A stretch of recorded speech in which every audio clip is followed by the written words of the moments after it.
Check, check. 1, 2. All right. Should be good. Well, what's up with this thing? It doesn't look like it's... No, that's good. Okay. All right, there we go. Is everything running that's supposed to be running, Bruce? Looks like it. Yep.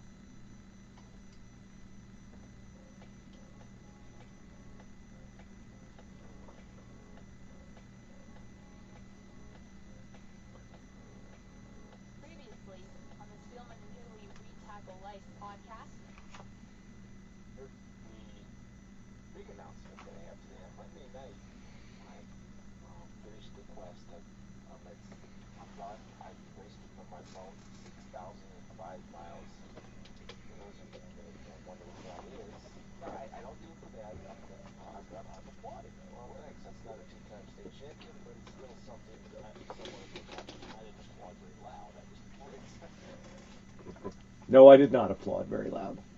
But I should have applauded loud. And somebody today, we got an email on the Monday edition of the Spielman and Hooley We Tackle Live podcast that acknowledges that it is a bigger show when you're here. Yes, it is. But they also acknowledge the two-time state champion effort that took. So I know that pleases you. Wow, sharp hat. I like that hat. Fox NFL hat. Yeah. Very smart. Perks.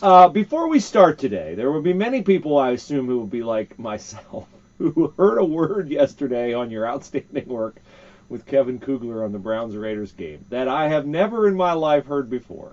The mixture of hail and what? Sleet. Hail and sleet is? Grapple, apparently. Kevin was getting some texts and tweets about from meteorologists of what the correct term is, because he and Laura were having an argument of it, whether it was sleet or hail. Or freezing rain, a grapple, and I was grappling with that decision to talk about it, but they apparently went, "Thank you." Nice, well done. Yes.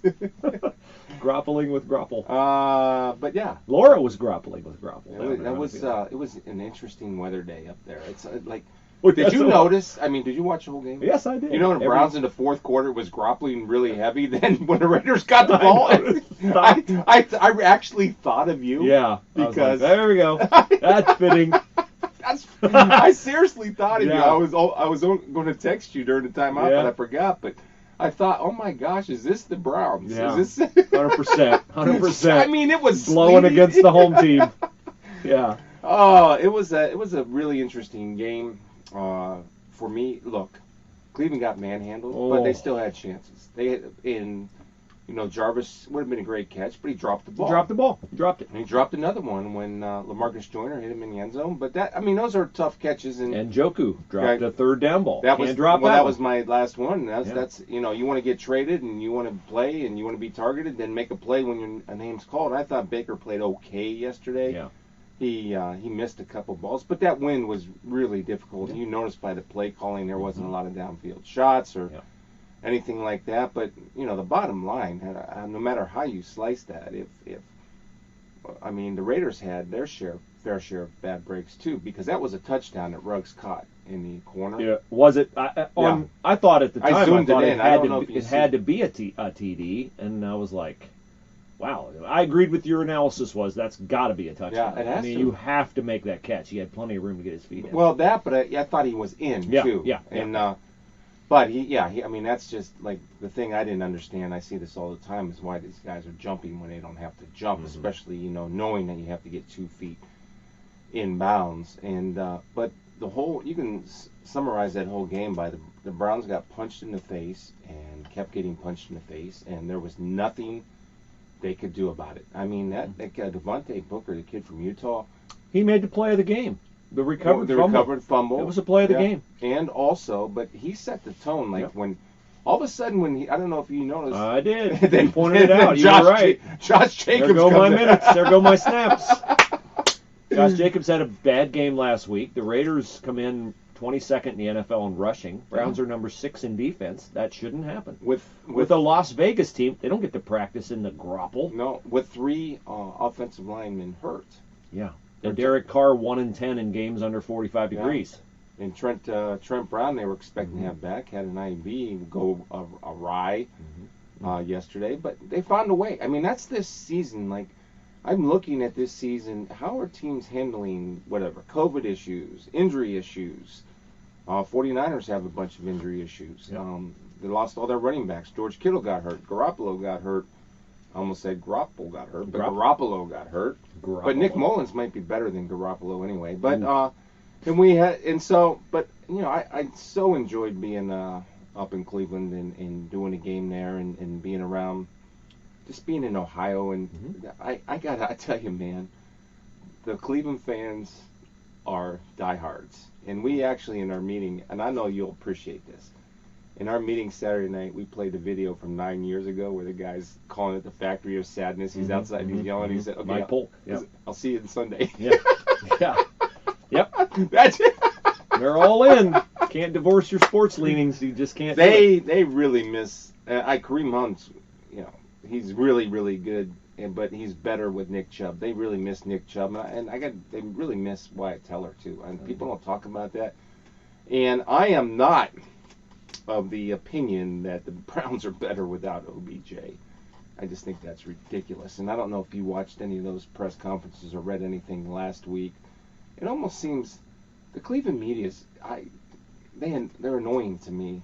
They try to stir. They keep stirring everything. They're like what's the word? It's not Stockholm syndrome. It's just when they're like the teams abuse their emotions. They're too invested emotionally in the team. They're not down the middle. The Browns media. Beat writers? Browns media. Yeah. And but all media is too invested in what it covers these days, which we'll get to later on in the podcast. Yeah. But yeah, and I mean, the team it's a chicken or egg thing. Are they negative because the team gives them reason to be negative, or is the team struggle because the media is negative? It's 6 of one, half a dozen of the other. Here's the thing that was interesting to me, and I believe me, I know I get the job that they have to do. So they have 19 different articles from 19 different sports writers about is a team better without OBJ? Yeah. Kevin Stefanski, Baker Mayfield, Jarvis Landry, they all answered the question in a press conference. I sat there and watched a press conference. That's what I do with my days. Yeah. Is watch coaching. Watch Zoom calls. Very fun. And press conference. Yes, they're exciting. And all of them said no, no, no, no, and they kept asking it over and over and over. And I don't understand why they keep doing. Are they just looking? It's almost like they want controversy up there. Now, I think it's a fair question. It is a fair question, but once it's answered, do we have to keep going back to it? I think what I would do is I would adjust my question to, if you're not better without Odell, and here are his numbers. He's averaged 3 catches per game this year. He has only 8 touchdowns in 23 games with the Browns. What does he do that does not show up in the stats that Thank you. You'll miss with him gone? Thank you. That's the question I would ask. And you know the answer to that. Yeah, he occupies attention. He occupies a ton of attention, of course. And they could have used him yesterday because I think, if he's on that double move, I don't think he drops the ball that Landry dropped in the end zone. I think that he holds on to the one where LaMarcus Joyner hit Landry in the back. That would have been a tough. I'm not blaming Landry whatsoever. No, I'm just saying he's very capable of making those catches. I think your point. There would have been great catches. Your point about Chubb is also your point about Landry and Beckham. At least it is to me. Nick Chubb is Nick Chubb. Kareem Hunt is Kareem Hunt. Kareem Hunt is better when Nick Chubb takes some of the starch out of the defense. And Jarvis Landry has a role. His role is maybe not to get quite as high when he high points the ball. Jarvis Landry's a great receiver, made a great one-handed catch in the game. He has all the effort and all the want-to that you'd ever want. He's everything in that regard that you want. It's not that he's lacking, and a lot of times, honestly, Odell is lacking in that. But Odell has a natural ability. He can get a little higher. He can do, some things that Landry can't do. And in those two situations, you might prefer to have Beckham on the receiving end of those throws. There are others you'd prefer to have Landry on. Yeah. The thing I love about Jarvis Landry is he doesn't go out of bounds. Did you see where that Raider tried to put, and then I can't watch it anymore. Hit the guy. You said hit the guy. I'm sorry. It's not optional. Hit him. I'm not sorry. Yeah, that was Tackling's great. not optional in the NFL. Right. That was a great line. Yes. Well, you get it. I mean, I do. I don't know. Come on. He's not a quarterback. I mean, he's not going out of bounds. And my whole point was know your scouting reports because, I take a lot of pride in knowing the players and what they do well and what they can get better at doing, and he doesn't go out of bounds. Nope. He's a competitive son of a gun, man, and he's not going out of bounds. And for a guy just to, like, come up and try to tap him, it looked like I was watching a practice, and that was very frustrating for at me. its root level in the NFL, it has to be about ingraining a mindset in the other team, imposing your will on the other team. And when you get a chance to take a shot, you take it. The guy's going to stay in bounds on the sideline, and you can light him up and put him out of bounds. Yeah. I know it's all safety and this, that, and the other, but at its root level, and you saw it play out in the trenches yesterday with the Raiders and the Browns, when you can physically dominate someone, you physically dominate them, because there's a cost in not doing it. Even if it's just in failing to send a message that needs to be sent for the good of your team, failing to send a message to the rest of your teammates about what kind of player you are. You've used a phrase before that I thought was outstanding, and this guy turns it down. Yeah. He has an opportunity to make a play, and he turns it down. He has an opportunity to be physical, and he turns it down. And that not only communicates something to the other team, it communicates something to your team. And don't you lose respect among players on your team when you do that? I think a guy gets one chance. Yeah. And then, the film room is hard. I'll tell you, both guys, like Derek Carr, when he took off and ran, and Denzel did a great job stripping that football out of there. But you can see he's a competitive son of a gun, right? And Baker, when he put his shoulder down to get that first down to keep that drive alive, I don't know if he was marked short or whatever. But anyway, I mean, that's what guys respect. And nothing fires up a team like if you're able to physically dominate somebody like the Raiders physically dominated the Browns yesterday. And that's where Joe Woods and every defender on that team, because I've been in games like that where there's nothing you can do to stop them, and it's just so irritating and frustrating because you know you're better than that, and you just keep getting pounded.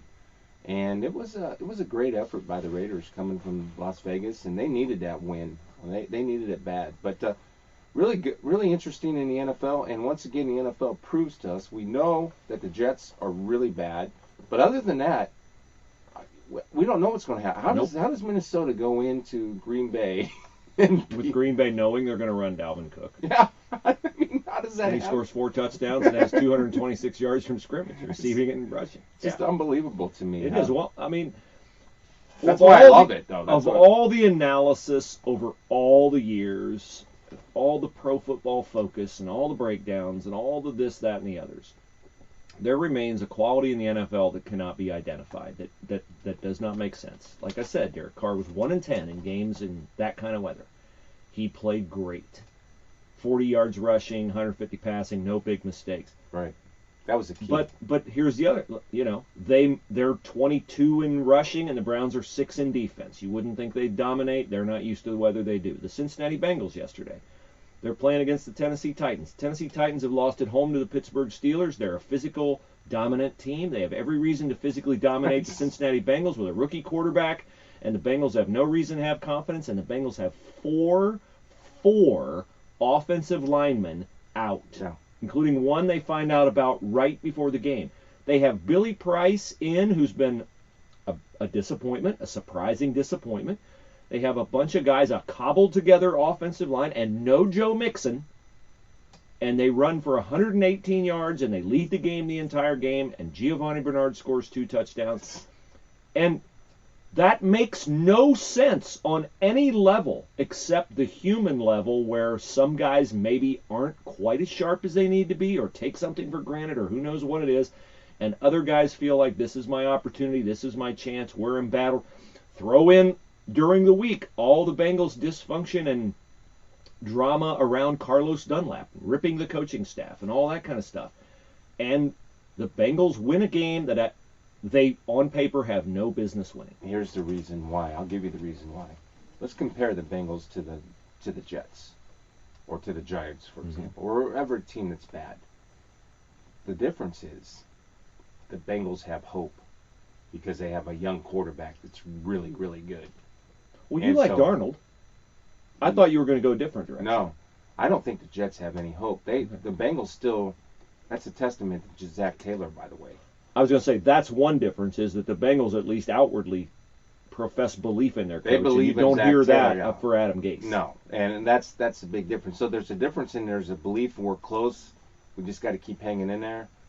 And when you have the Jets, it's almost a sense of doom. You can feel it when you walk into these facilities or even on the Zoom calls or you go to practice. You can feel a team that really believes, even though it's not paying off yet, and a team that doesn't. And the Bengals really believe. That was a big win for them. Good for them yesterday. One other thing that I'll bring up, and you tell me whether I'm right or wrong. I don't know the Jets' personnel. But to me, the Bengals have some good personnel. I mean, when you have A.J. Green, Auden Tate played great yesterday. Yeah. You have Tyler Boyd. You have T. Higgins, who had a spectacular catch along the sideline. You have Jesse Bates on defense. You have some talent on the They Cincinnati have Bengals. some pieces. Yeah. They're missing a lot of pieces, but they do have some pieces put together, and they have the piece in place. Now it's their job to build around that guy, and that's with Joe Burrow. So it was interesting. The NFL is always interesting to me. I love it. I love watching the Saints and Bears. I got home last night. I got to see that. And even how the games come down in the fourth quarter, compare that to the Big Ten. Like, everybody keeps telling me how exciting college football is. It's just And trash. college football it's is trash it's this year. boring. Oh, I don't goodness. even like saying that, but it's boring because of the matchups. Like Alabama, the separation between Ohio State, Alabama. Now Clemson had a little scare against Boston College, but Trevor Lawrence wasn't Well, playing. take the best player But in there might college be football 4 off your team on Thursday night. Yeah, there might be 4 good games in college football out of how many teams? But even the good games aren't good games. They're good because both teams are out there ineptly slopping around, like Right. Michigan and Michigan State. You know, we talked about key ingredients on a football team. One of the key ingredients, of course, for an attorney firm is integrity, character, expertise. Stan Willis and the Willis Spangler Starling team has it all. So when you need an attorney, no matter what, workers' comp, personal injury, wills, estate planning, any legal issue at all, you want somebody with character, integrity, and expertise. You want Willis Spangler Starling. Check them out online, willisattorneys.com. willisattorneys.com, and read their blog at their website. Their website's a lot of fun, and they have a lot of good information there. So remember that name, Willis Spangler Starling, Truman Boulevard, Hilliard, easy to get to, very easy to work with. I can vouch for that personally. willisattorneys.com. Yeah, I'm with you. I don't know. I don't think it's COVID. But there's just a weird missing part. I think we have the cream of the crop in college football has distanced itself from the rest of college football. I mean, I watched Oklahoma State against Texas the last couple minutes, and it's just, It's the same come thing. on, Yeah. you know. Now, hey, Luke Fickell and Cincinnati, they're playing very well, and I can't argue strongly. Now, I mean, I assume Georgia is a better team than Cincinnati. But I would have no problem if Cincinnati continues to be dominant the way they are, that Cincinnati would get a playoff berth. Because I like to see the little guy rewarded. That's more compelling to me than to see a 2-loss Georgia team. Yeah. If Georgia loses in the SEC final against Bama, which I assume they would. You know, but man, it's Clemson, Ohio State. I said it last week. It's like, can we just get to it already? Because the next 6 weeks, yes, I'm including Michigan, Yeah. the next 6 weeks of Ohio State's season are just, you know, it's like watching. I watch my daughter play soccer. You've watched Macy play against opponents that are clearly outmatched, and it's fun to see your kid do well. It's fun to see him score. It's fun, but you know, like, this game, it's just not, doesn't have that thing. Right. And that's what Ohio State's next 6 games are. Don't tell me about Indiana being 2-0 and the games in Bloomington and all. Watch out. Don't Yeah, right. sleep You on go the ahead, loser. give me that. Yeah. Thanks. Keep the Michael ratings. Penix. Game must be on Fox. You must be trying to Probably will bump be. the ratings up. But What you about know, Michigan? You're not afraid of Michigan? No. Hey, you know, I never thought they'd get to the point where they'd force him out. I think they might be approaching it. I had some texts on Saturday evening. Luke Fickell to Michigan. I never thought of that because I just think there's something in Luke's belly that would. I think he's perfectly happy where he is. I do too. I think he The made, name that came to my mind is Matt Campbell. Matt Campbell at Iowa State. He's doing a great job at Iowa State. I know he's not exciting. I like Matt. I love Matt. It's not. It's just. But I mean, I'm looking out there and I'm thinking, well, who? You know, I mean, Urban's not taking that. Let's just put that out there right now. Urban's not taking it. Schiano.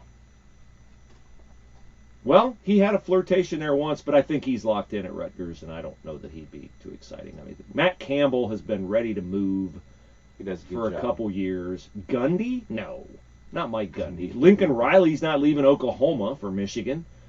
Who? You know, Hafley? Hafley's not leaving Boston College after one season. I wouldn't say that. Maybe he would. Yeah, I think actually that'd be a heck of a hire. That's the guy. I would go after Hafley or Luke. Can I talk about the Buckeyes real quick? Sure, of course. Um, It's your show. You do whatever you want. Spielman and Hooley, not Hooley Yeah. and Spielman. Well, first of all, thank you because and thanks to the app, I listened to the Bruce Hooley show. Oh, you on the did? whole way drive up to Wow. Cleveland. Nice. And you did a great job. I enjoyed it. Well, thanks. And, I appreciate that. Yeah, I think you're well informed on the issues, and I would say last week was I the actually- first week it felt natural Yeah. to me. I think I know the work you put into it, and you know you're changing genres or what is it, genres Yeah. or Genres, yeah. genres, and Yeah. you're you know that's a lot of work. I mean, you casually follow, well, a little more than casually Yeah. followed what's going on in the world, but now you have to talk about it for a living, and you're only going to get better. I'm not saying you're bad. I'm just saying you're getting No. better, and you're only going to keep getting better. And I really enjoyed what you were saying and how you were presented. I loved your demeanor. It wasn't angry, in which I think, you know, hopefully after Tuesday, our whole country will pick up that demeanor, and we can respectfully and civilly disagree with each other. We have But- the capacity to. But you're doing a great job doing that, because I mean I'm thinking about 10 years ago, if you were doing this type of show, I might laugh a little bit more, or Mhm. just laugh at your Yeah, yeah, yeah. anxiety. Yeah. And so, Yeah. No. It's look. I mean, I really. you're doing a great job. Well, I thank enjoyed you. it. I It really made my try. drive go faster, but I'm being dead serious. Thanks. For those who don't know, I do an afternoon show on 98.9 FM, The Answer. It's news talk, and 5 to 7 p.m. And I try to not be histrionic, and I try not to add to the rancor, but I do. I mean, I'm a conservative, and I try to point out the Differences. mistakes on both sides. And yeah, thank you. I do. I try to point out the differences, but I try not to be blind to the flaws of both sides. I try not to just be, you know, a blind partisan. So Yeah, you did a great appreciate job. that. Thank you. By the way, speaking of The Answer, we have a thing there like we had at iHeart called the Discount Shopping Club. And for those of you who listen to the podcast and enjoy Hemisphere Coffee Roasters coffee, you can go to 989theanswer.com, click on the shopping link, and you can get a $30 gift card to Hemisphere Coffee Roasters for $15. Huh? So we have a lot of people that I know have become repeat customers at Hemisphere Coffee. And so this is your opportunity to get it at half price. Now here's the deal. You can buy as many of those gift cards as you want, but listen to me. You can only use one at a time. So like, for instance, I buy usually for a friend 3 pounds of coffee roasted, and it's $44. So I think if you buy 2 pounds and have them ship it to you, it's right around 30. So you get it for half price. You just have to order maybe more often, but 2 pounds would last you for a while, I would think. So Hemisphere Coffee Roasters coffee is phenomenal, and they do great things around the world for their growers, because their growers get more money when they sell directly to Hemisphere. So 989theanswer.com. Click on the link. Let's chat briefly about the Steelers. I didn't think they'd win at Tennessee and at Baltimore. They won both. They now get the Bengals after the Bengals and Browns have a bye week. I don't know what the Steelers' magic is, but 7's their magic. yeah, he was pretty good yesterday. He's phenomenal. Yeah. I think he's one, like when you talk about the best quarterbacks in the National Football League, you don't say Ben Roethlisberger right off the top. No, of you that. don't. No. I think there's an argument to be made. He's just phenomenal. Yep. He's so strong, and this is a guy that 2 years ago was talking about retiring, Mhm. right? And I just think him sitting out last year rejuvenated him and reignited the passion for the game. He's playing at a very high level. Excuse Mhm. me. Robert Spillane taking over for Devin Bush. Yeah. Had a pick 6, so Yeah. that's good. And that's a really underdog story, kid from a small school, and is done really well. So the Steelers are really the Steelers. And, regardless of what people think of Mike Tomlin can coach. And Mike Tomlin has those guys believing in him. And he doesn't waver and he doesn't flinch. And he's the same guy when things are bad and the same guy when things are good.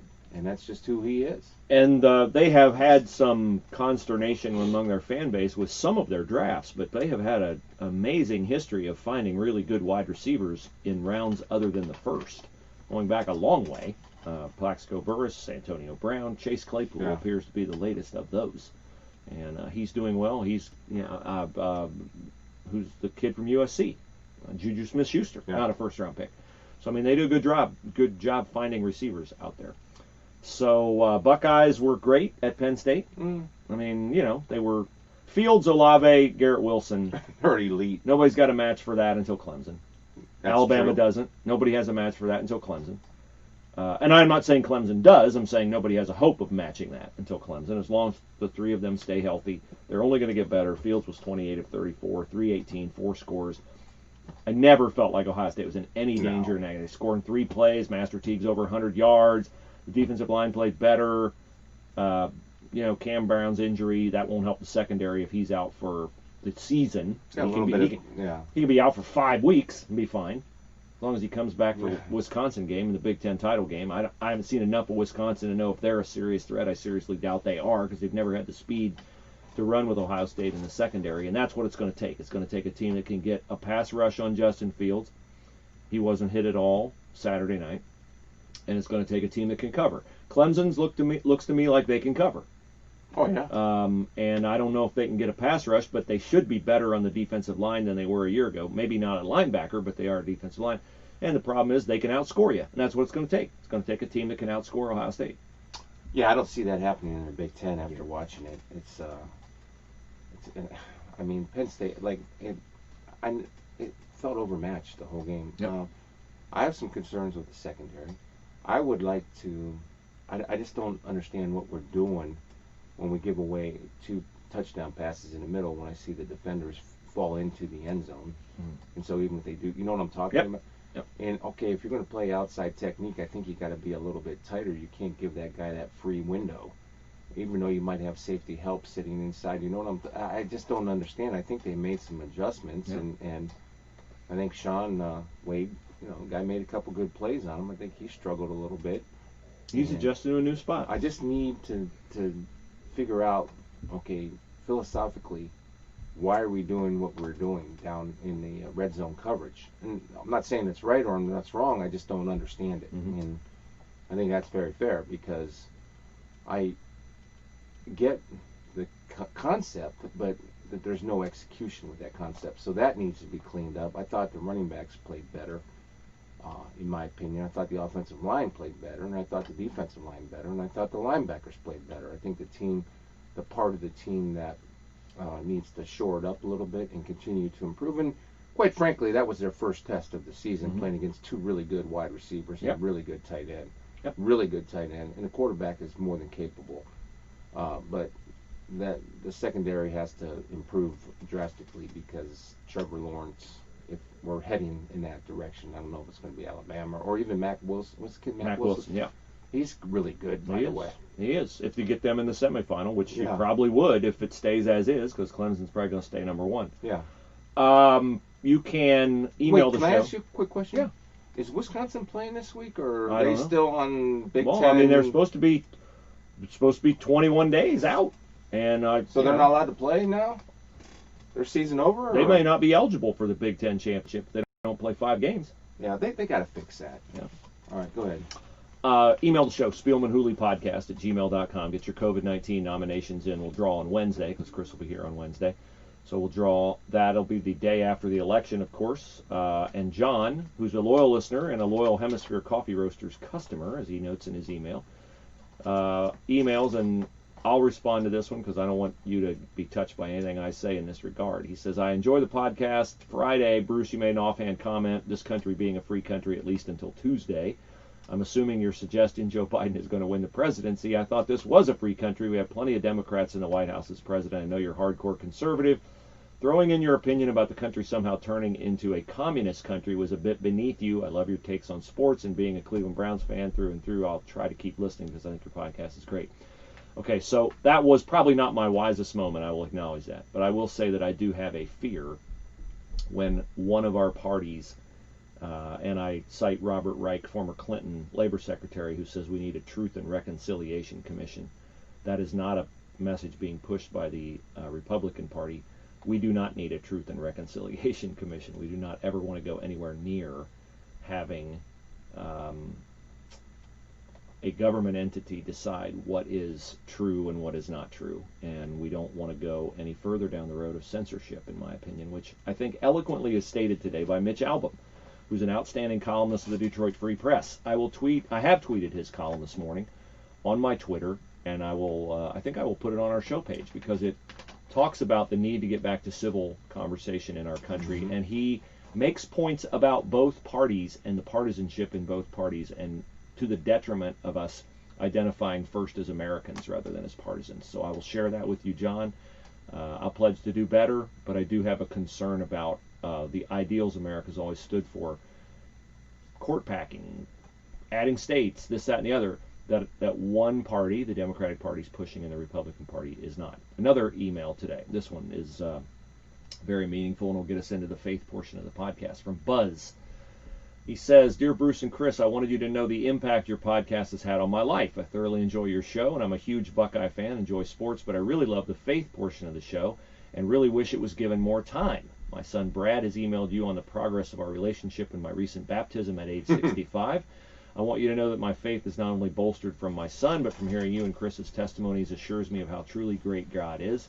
Thank you from the bottom of my heart. I draw strength from your God-placed words of wisdom, and although it may be a bigger show with Chris, two of my sons ran cross country in high school and also qualified as a team to participate in the Ohio State meet, so I hold in high regard a two-time state champion. Love you both.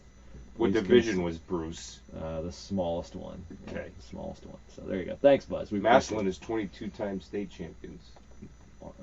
On paper, yes. They are. Paper champions. Still waiting for that first title on the field. They put it on Westerville South the other night. Did they? Good for the Tigers. Good for the Tigers. Maybe this will be the year. So Buzz's email gets us into the faith portion, and I'm not sleeping well. I'm burdened by a couple things. I'm burdened by my role as a disciple of Christ and being a peacemaker and being a truth teller. The attitudes. Really struggling to find the sweet spot between standing for truth, because as the calendar would have it, in our Sunday school class, I'm teaching, and my two other colleagues, Doug and Tony, have been teaching from 1 Peter. I'm fascinated by Peter. I identify with Peter because he was impetuous and boldly spoken to his detriment. He had a big mouth. He was quick to react, quick to anger, slow to speak, or quick to anger, quick to speak. Yeah. That's me. I battle that. But Peter talks a lot in 2 Peter chapter 2 about false teachers. I don't want to be a false teacher. I don't want to be a legalist. I want to be a peacemaker. I want to stand for truth. So I feel like I'm not just balancing on one tightrope. I'm balancing on about four. Trying to do with the platform that I have at 98.9, a show through a Christian prism, not be a false teacher, be a peacemaker, stand for truth, and be grounded in the Word. So if Buzz, I'd appreciate your prayers in that regard. John, I'd appreciate your prayers in that regard. I know Chris prays for me. I do not underestimate my calling, nor should anybody. Without a radio show, without whatever, we all have a calling to represent Christ in an exemplary way to draw others to Him. And so that's my burden these days in this time. Well, if you profess truth, then you will be given burdens.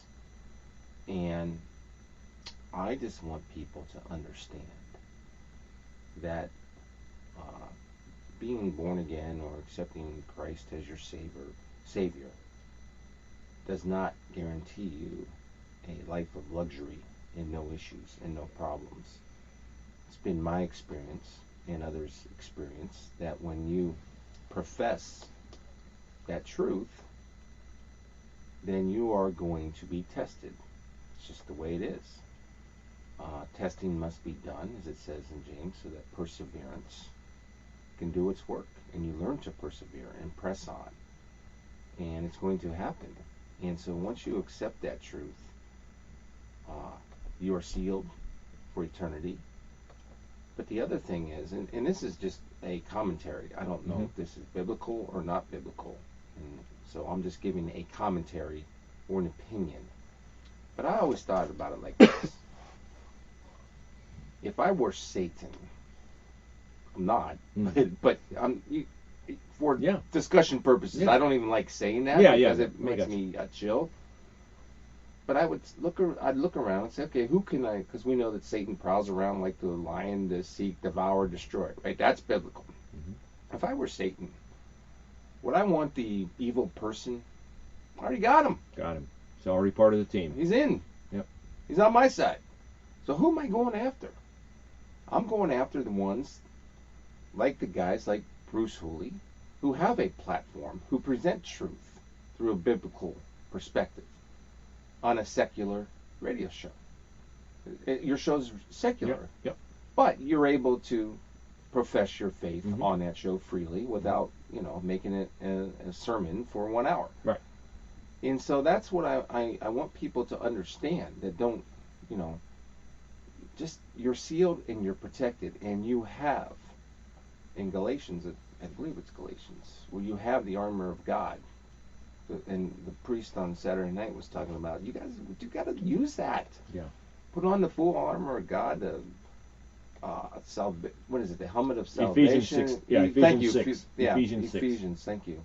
And it's there. You have that protection, and go forth with courage and know that you're protected and sealed, and that you. I go around my house. This might sound crazy to people.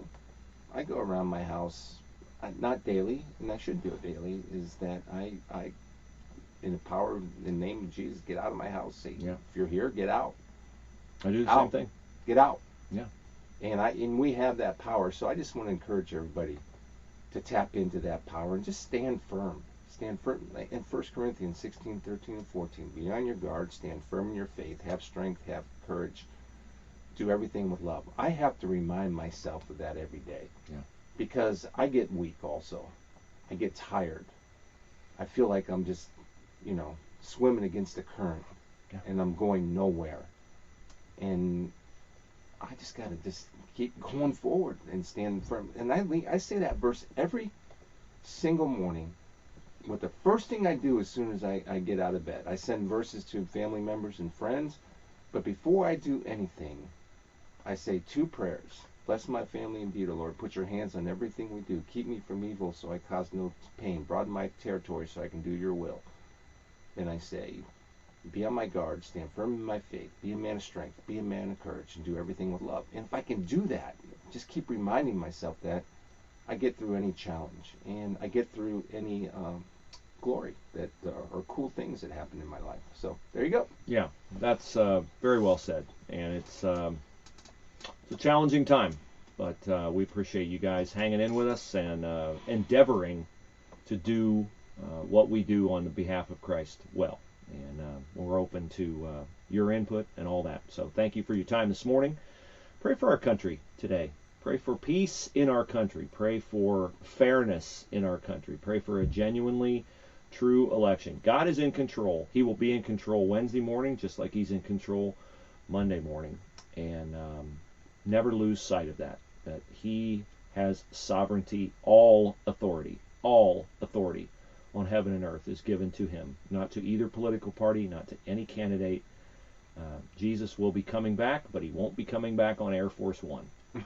So remember that, and have a great day, and we'll talk to you again on Wednesday.